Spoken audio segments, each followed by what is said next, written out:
Soyez les bienvenus donc dans le monde de Cash and Guns Live. Alors, je vous préviens, c'est un peu un jeu extraterrestre, comme ça. Vous allez être un peu surpris.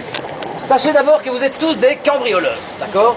Et il y a beaucoup d'argent en jeu, vous sortez d'une banque, là vous vous réunissez dans une vieille ruelle un peu déserte, un peu pourrie de l'île, pour partager ce pognon. Mais évidemment, qu'arrive-t-il quand, je crois qu'on est 18, c'est mes souvenirs sont bons, quand 18 cambrioleurs armés partagent le pognon, c'est souvent la misère. Alors, donc on va jouer en 5 manches. À chaque début de manche, je vais vous donner une carte. Alors d'abord et avant tout, ça ne se joue pas en individuel, on n'est pas des freelances ici, on est en équipe. Et donc je vais vous demander de faire 6 équipes de 3, comme on est 18, ça devrait matcher. Et hop, 6 équipes de 3. Oui. Voilà, c'est clair. Donc, une fois que vous aurez constitué les 6 équipes de 3, repérez bien avec qui vous êtes, parce que c'est important, ça va être vos partenaires. Parce que je vais distribuer 3 cartes à chaque équipe. Ok, 3 cartes. Il y a 3 armes ou 3 clics, je vais expliquer ce que c'est. Ces 3 cartes, vous pouvez les gérer comme vous voulez. Tiens, moi je prends ça, toi tu prends ça, et moi je fais ça, pas de problème, ok? L'un de vous 3 sera le parrain. C'est uniquement le parrain qui gardera les sous dans la poche. Donc chaque fois, au fur et à mesure, vous allez gagner des sous. C'est lui qui gagnera à la fin. À la fin, celui qui aura le plus de sous sera gagnant. Sauf que, attention, il y a quand même des funérailles. Si vous avez des morts dans votre équipe, au dernier tour, là je vous expliquerai comment on peut avoir des morts au dernier tour, il faudra payer des frais de funérailles, c'est-à-dire 20 000 $ pour un sous-fifre et 50 000 $ pour un parrain. Okay. Alors, deuxième chose, ces cartes. Les cartes que je vais vous donner, vous allez voir qu'elles ont chaque fois un verso imprimé avec des billets. Il y a 3 sortes de billets. Les verts, 5 000 $, les jaunes, 10 000 $ et les mauves, 20 000 $. Okay. Ces cartes, c'est le pouvoir d'un côté, et puis après ce sera le magot. Si je donne 12 cartes de 5, ben, il n'y aurait que 60 000 $ à se partager. Et comme ce sera un peu de tout, un peu d'ici, un peu là, il y aura souvent plus de 100 000 $ à se partager, bien sûr, entre les gens qui seront survivants ou courageux. Je vais expliquer tout ça, rassurez-vous. D'abord et avant tout, 6 cartes différentes. Donc vous pouvez avoir 6 cartes différentes dans tout dans le jeu. Alors, d'abord les plus simples, ce sont les cartes d'attaque. D'abord, il y a le bang bang bang. Le bang bang bang, vous risquez de blesser quelqu'un. Tu peux faire la photo à l'intérieur, peut-être. Non, vas-y, vas-y. Non, je fais pas les photos, je te filme. Ah, ok. Donc, parce que je l'ai bien. Non, c'est magnifique. Donc, le bang bang bang. Quand vous avez cette carte-là, regardez bien le geste. Il est très simple, c'est ceci. Est-ce qu'on peut voir la photo, s'il vous plaît? Tac. Bien sûr. C'est un revolver qui tire 3 fois, en fait. Et c'est marqué bang bang bang en général dessus. Ok. Deuxième. Oui, dans la règle modo slovaque orientale. Deuxième carte possible, c'est le double gun. Ok. Le double gun, donc 2 revolvers. Le geste n'est pas compliqué, c'est pas ceci, c'est ceci. Ok. Ah oui, obligé le bassin en avant. Ouais, mais hop là, ceci, hop là. Ok. Vous ne pouvez pas viser 2 fois la même personne. Il faut que ce soit 2 personnes. Mais par contre, vous pouvez tout à fait faire ça, il n'y a aucun problème. On n'est pas regardant là. On est cool, on est. Ouais, pas de problème. Alors, troisième arme, bon je vais poser cette femme, ça m'emmerde un peu. Troisième arme possible, c'est le shotgun. Le shotgun, l'image c'est celle-ci. Le shotgun c'est un peu différent puisque le geste c'est bel et bien comme ça. Ok, on est bien d'accord. On regarde bien la position des genoux. Alors, avant de vous expliquer à quoi servent ces cartes, je vais vous dire qu'il y a déjà 3 autres cartes. Ce sont les cartes, même pas, comment dire, ouais, Kevlar, ici ils l'ont appelé dans cette version-ci. Donc c'est un pansement. Okay. C'est aussi la carte grenade. J'expliquerai à quoi sert tout ça hein, après. La bonne vieille carte grenade ou la carte backstab. D'accord. Okay. Alors ces trois cartes-là, ce ne sont pas des cartes armes. Mais quand vous avez cette carte, vous devez bluffer, c'est-à-dire faire semblant de braquer quelqu'un. Au moyen d'un des 3 gestes, d'une des 3 attaques que vous avez vues jusqu'ici. Soit avec un bang bang bang, soit avec un double gun, soit avec un shotgun. Mais vous ne pourrez pas tirer. Ces cartes-là, ces 3 cartes-là, elles vont être actives si on vous blesse. Si vous vous faites tirer dessus, alors vous pourrez faire un truc. Okay. Alors j'explique d'ores et déjà les 3 cartes attaques. D'abord et avant tout, avant d'expliquer les cartes attaques d'ailleurs, expliquer un peu le système de jeu. C'est très simple. Je donne les 3 cartes à chaque équipe. Vous discutez pendant 15 secondes, 20 secondes de la stratégie adoptée. Vous allez voir qu'il y a des stratégies adoptées, mais vous aurez vite compris. Ensuite, grâce à mon petit sifflet. D'abord, grâce à ma voix, je compte jusqu'à 10. Donc je fais 9, 8, 7, 6, 5, 4, 3, 2, 1, 0. À 0, je siffle une bonne fois.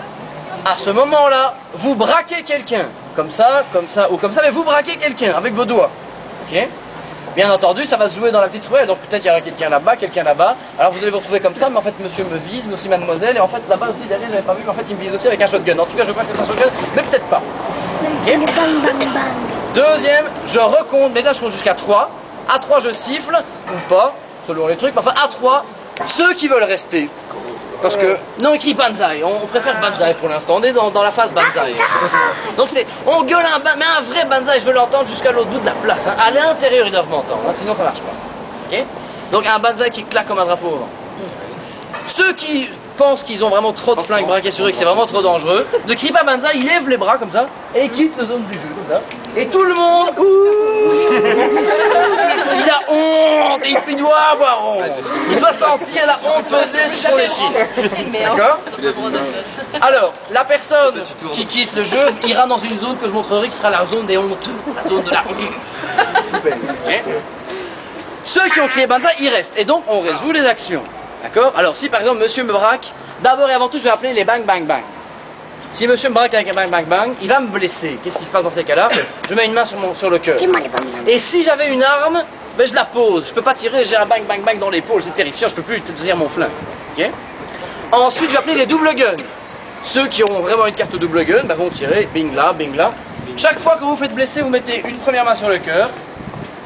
À la deuxième blessure, vous n'avez plus de bras, vous partez, vous êtes à l'hôpital.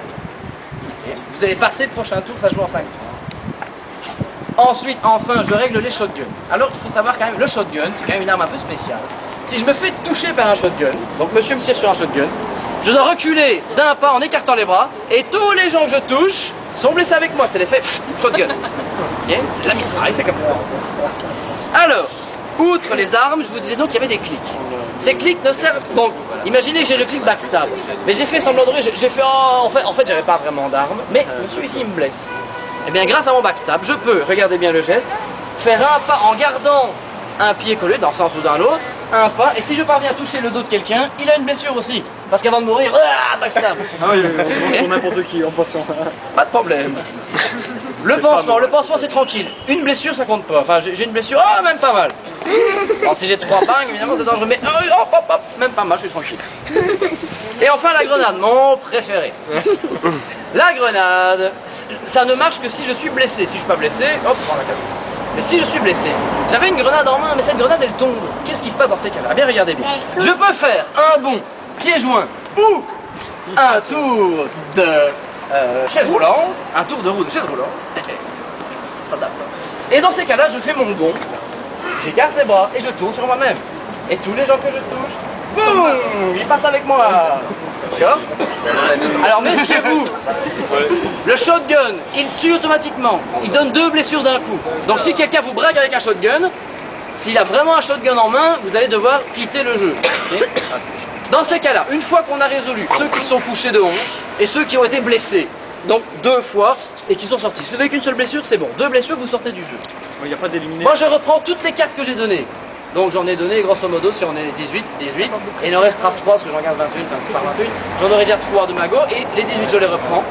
Uniquement ceux qui ne sont que blessés ou attaquent, bien sûr, viennent devant moi. Je compte le nombre de personnes, on divise cela de manière équitable.